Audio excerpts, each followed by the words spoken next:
Magandang gabi sa inyong lahat, mga mahal kong kaibigan. Alam ng lahat ng mga nakayukong tao na ang Kuba ay matutuwid lang ng libingan.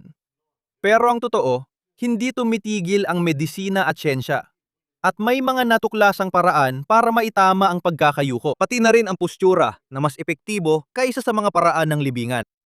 Kaya ngayon, kailangan nating agad na simulan ang mga ito. Isang krimen, sa tingin ko, ang itago sa inyo ang mga pamamaraang ito. Dahil gusto kong ibahagi ang mga ito sa inyo. Hindi ko mapigilan ang sarili ko. Ang totoo, ano ba ang sani ng pagkakayuko?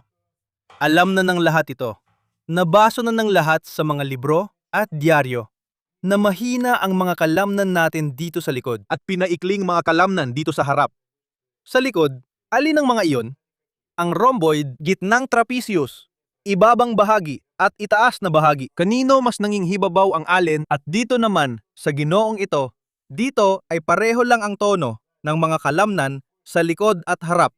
O kaya mas malakas pa ang mga kalamnan sa likod kaysa sa harap. Pero bukod pa rito, may mga problema rin sa mga deltoid. Mas malakas ang likod, mas mahina ang gilid, mas malakas ang harap. At kasabay nito, may ehersisyo ba na makakatulong itama ang pagkakayuko at maibalik ang laki ng mga kulang na kalamnan at pati na rin ang paggalaw sa thoracic na bahagi ng gulugod? Dahil ang taong nakayuko, ano pa ang mga problema niya bukod sa itsura? Na parang hindi naman masyadong kapansin-pansin at madalas sumasakit din ang leeg niya, pati ulo niya. May mga kondisyon na laging labis na nakaigting ang mga kalamnan ng leeg at balikap. Ang ibabang bahagi ng likod ay palagi ring labis na nabibigatan. Pero maraming mga negatibo, kakaunti lang ang positibo. Kailangan dagdagan ang paggalaw dito. At kailangan ding dagdagan ang aktibasyon ng mga kalamnan. Kaya mayroong grupo ng mga espesyal na ehersisyo na tinutugunan ang lahat ng ito ng sabay-sabay. At ngayon, susubukan nating gawin ang mga ito.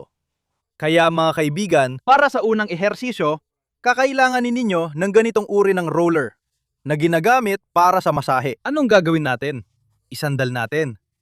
Tumuyo tayo malapit sa pader ng ganito. Nakaharap sa pader. Ang kamay, ang palad, ay ilalagay natin sa roller na ito. Nang pinakamalapit sa pader, halos nakadikit na kung kaya. Ang kamay ay nasa roller na ito. At ngayon, igalaw natin pataas. Dito, pwede mong ilapit ng kaunti sa'yo para mas komportable kang hawakan ito. Gumawa tayo ng galaw pataas at parang iniikot natin ito ng ganito. Dito sa sandaling ito, sabay na magi-stretch ang mga kalamnan sa harap at aaktibo ang mga kalamnan na kadalasan ay hindi gumagana sa'yo. Ayan, ibig sabihin, tumayo ka, ginawa mo ang galaw, pataas at pababa dito. Pataas, pababa. Ang posisyon ng ulo, sa totoo lang, pwedeng kahit ano, pwede mong ipihit sa kahit anong direksyon. Pwede mo ring ituwid ng ganito. At gagawa tayo ng 10 galaw. Sa kabilang banda, tumayo ka, inilagay mo ang kamay mo at ginagawa mo ang ganitong galaw. Ibig sabihin, dahil sa roller, ano ang nangyayari? Ang kamay mo, nakasandal siya sa roller. Hindi sa nakasanayang posisyon dito, kundi medyo nasa likod na. Nakaunat na ang mga kalamnan ng dibdib. At sa nakaunat na posisyon na ito, pinipilit mong gumalaw ang kamay. Pwede rin naman na sabay mong gamitin ang dalawang roller at gawin ang ganitong galaw. Ibig sabihin, sinisikap mong habang ginagawa mo ang galaw na ito, ang siku mo ay mas malayo ng kaunti sa pader kaysa sa kamay mo. Ibig sabihin, habang ginagawa mo ang ersisyong ito, medyo inaatras mo ang siku mo para mas maliit ang distansya mula sa kamay kaysa mula siko papunta sa pader. At habang pinapanatili mo ang posisyong ito, sinusubukan mong gawin ang galaw na ito, pataas at pababa. Pwede, lalo na kung meron kang dalawang ganitong klaseng roller. Sabay mong subukan gawin ang galaw na ito gamit ang dalawang kamay, pero mas maganda kung pareho ang laki ng diameter nila. Pero hindi lang basta halos pareho, mas maganda talaga kung eksaktong magkapareho sila.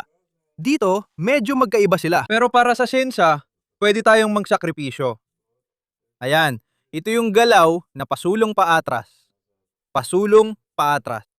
Mas mahirap na bersyon ng ehersisyong ito ay pareho rin, pero nakahiga. Kung maglalakas loob kayo at mapipilit ang sarili ninyong tumayo ngayon at gawin ito. Pero kung meron naman kayong mga ganitong kagamitan, mapapansin nyo agad ang matinding pag-aktibo ng mga kalamnan. Talagang matindi. Nagkakaroon ng tono. Sa madaling salita, sa mga kalamnan ng likod. Dito mismo. Yung tono na kadalasan ay wala. Kasi ang mga kalamnan na yan ay bihirang gamitin sa araw-araw na buhay. Halos hindi gumagana. Sunod, sa susunod na yugto, kailangan nating bigyan ng ehersisyo ang buong bahagi na ito sa pagitan ng mga talim ng balikat sa lahat ng kalamnan na sabay-sabay na umiikot at humihila ng talim ng balikat paatras ng ganito. At ang mismong bahaging torasiko ng likod ay itinutuwid. Para dito, hihiga ka ng nakadapa. Pero dito, hindi ito dapat gawin sa sahig. Pwede mong gawin ang ehersisyong ito, sa sofa. Sa kama, ayan, nakahiga ka. Ibig sabihin, ang kamay dapat medyo nakalaylay. Sa ideal na sitwasyon, ganito. Para hanggang ganitong taas, nakalaylay ang kamay mo. Ang posisyon ng ulo, pwede ganito, pwedeng diretso ang tingin. Pwede ring iliko sa gilid, papunta sa kamay na nakalaylay. At ngayon, gawin muna natin. Magsimula tayo sa ganitong galaw. Papunta rito sa gilid ang unang galaw natin. Dito. Itataas, ibababa. Ito ang galaw number 1. Una. Pangalawa. Sa halos 45 degree. Ibig sabihin, ang unang anggulo, ayan.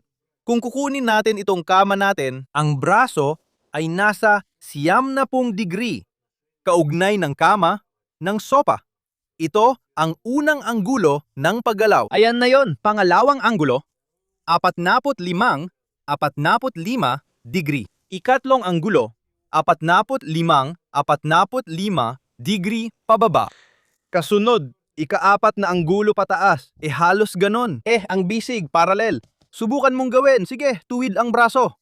Ibig sabihin, tuwid ang braso, gawin mong mas paralel sa ibabaw. Hanggat maaari, pati ang likod ng kamay ay nakaharap pataas. At ang ika-4 na anggulo, ito rin ay likod ng kamay ang nakaharap pataas. Kung hanggang saan mo kayang pababa ang galaw dito, medyo malapit ito sa 45 degrees. Pero subukan mo kung hanggang saan mo kaya. At ngayon, meron kang ilang anggulo ng galaw. Ibig sabihin, 1, 2, 3, 4, at 5 pababa. At sa bawat isa sa mga posisyong ito, kailangan mong gumawa ng 2 set na tig 10 ulit. Sa simula, kapag nagsisimula ka pa lang, gawin mo ito ng walang hawak na kahit ano sa kamay. Pagkatapos, sa paglipas ng panahon, kapag naramdaman mong masyadong madali ito para sa'yo, kaya naman sinubukan mo at hindi mo agad naramdaman ang kahit anong bigat, dun mo na pwedeng gumamit ng dagdag na pabigat. Halimbawa, sa anyo ng iba't ibang bagay.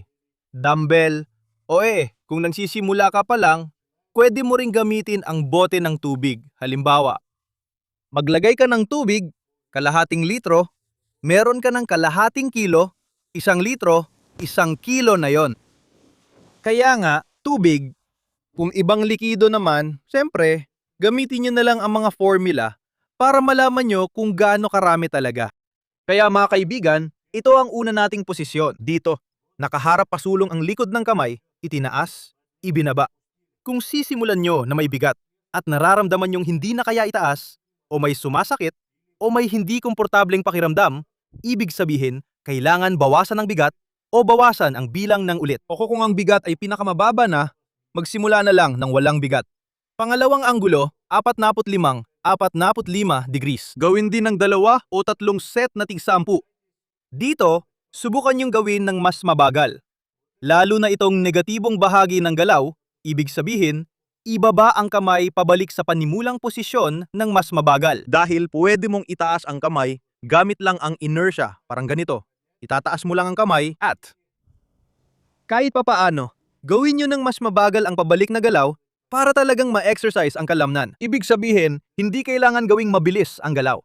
Kung nararamdaman nyo na gusto nyong bilisan ang galaw, ibig sabihin, kailangan nyong bawasan ng kaunti ang bigat. Ayan. Pangatlo, 45 degrees dito. Bukod sa gumagana ang trapezius, medyo gumagana rin ang latissimus at sumasali rin ang likod na deltoid, triceps. Mga kalamnan, sumasali rin. Sumasali rin sa mismong shoulder blade, ang infraspinatus, supraspinatus. Sa galaw, lalo na papunta rito, pataas, iba't ibang bahagi ng trapezius na kalamnan. Ito ang posisyon kung saan ginagawa natin ang galaw. Parallel, oo. Sa kama. At ito ang huling galaw kung saan ginagawa natin ito rito. Ayan, at pagkatapos ng bawat galaw, magpapahinga kayo ng ilang segundo. Mga 30 segundo hanggang 1 minuto ang pahinga. At saka kayo lilipat sa susunod na set. Sa bawat posisyon, pwede kayong gumawa mga 2 o 3 set.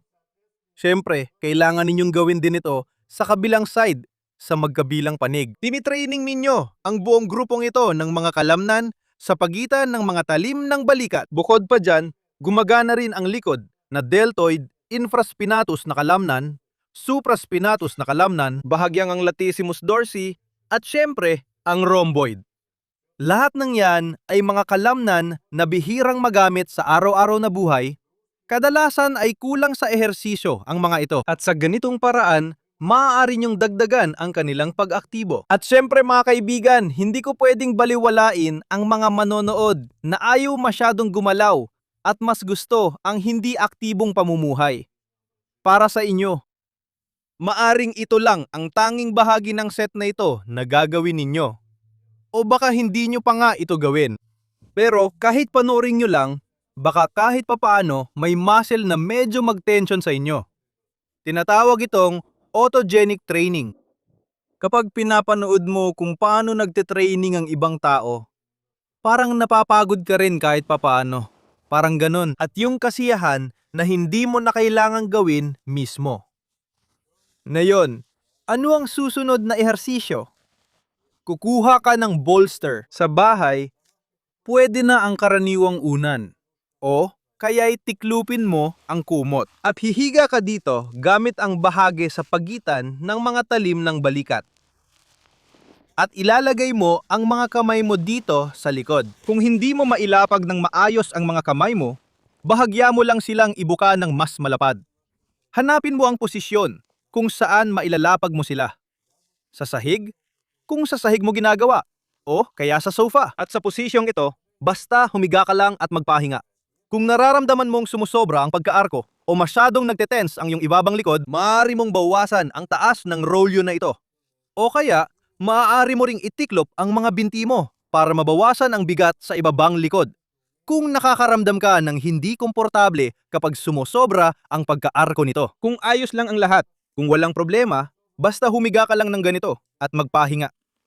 Mga 1 minuto lang, lalo na kung hindi mo pa nagagawa ang ehersisyong ito dati. At kung may karanasan ka na, pwede mo na itong unti-unting pahabain hanggang 5 minuto. Pwede mong simulan sa ehersisyong ito. At pagkatapos, gawin mo yung ginawa natin dati, yung nauna. O kaya naman, baliktad, unahin mo muna yung nauna. Tapos ganito, sa huli ka na magpahinga. Depende na yan sa gusto ninyo. Kung ano ang mas gusto ninyo, kayo ang pipili. Desisyon ninyo yan. Buhay ninyo yan. Kayo ang magdedesisyon kung anong gagawin. O, mga kaibigan, kung medyo napagod kayo, magpahinga muna kayo ng kaunti. Subukan ninyo itong ehersisyo. Sapat na ito, epektibo ito, maganda. Itong mga kalamnan na ito ang gumagana. Dagdag pa, maaari ninyong i-adjust ang bigat ng ehersisyo para gawing mas magaan o mas mabigat. Isulat ninyo sa mga komento kung gaano kayo humanga sa mga resulta ng mga ehersisyong ito na gagawin ninyo. Ipangako ninyo muna sa sarili ninyo. At sa iba sa mga komento na balang araw ay susubukan ninyo itong gawin. At may ilan na nga na sabay na rin gumagawa nito kasama ko. Siyempre, may mga ganitong tao talaga. Sila ang mga hiyas sa napakaraming taga-subaybay.